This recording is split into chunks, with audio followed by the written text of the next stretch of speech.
21শে জুলাই রবিবার আর আমরা বেরিয়ে পড়লাম ধর্মতলার উদ্দেশ্যে।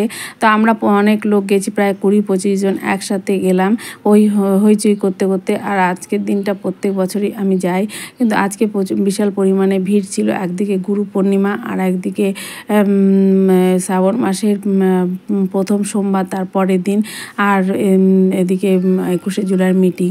তো প্রচুর লোক হয়েছিল, আর এইখানেও বেলুর মঠেও প্রচুর লোক হয়েছিল।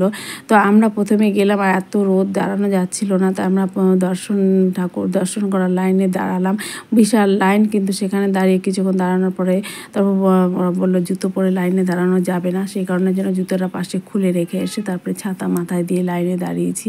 আর সবার মাথায় একটা করে ছাতা, মানে আর ছাতায় ছাতায় পুরো ভর্তি হয়েছে, এতটাই রোদ।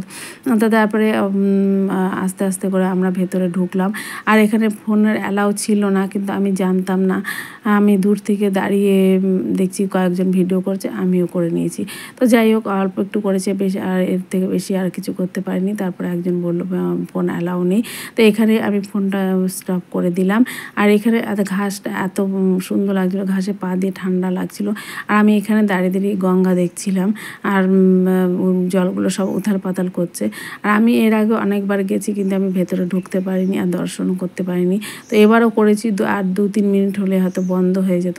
আর এই দেখো প্রসাদের লাইন আর কুপনের লাইন নিয়ে যখনই ভেতরে ঢুকেছি প্রসাদ পাবার লাইনে, আর তখনই বিশাল ধারে মুসুলধারে মিষ্টি।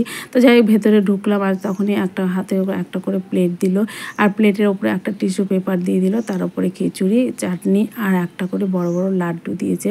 তো প্রচুর লোক এখানে গিয়ে খাওয়া দাওয়া করছে, এমন না যে কেউ দাঁড়িয়ে খাচ্ছে, সব প্রত্যেকটা মানুষই বসে নিয়ে আরাম করে প্রসাদ খাচ্ছে।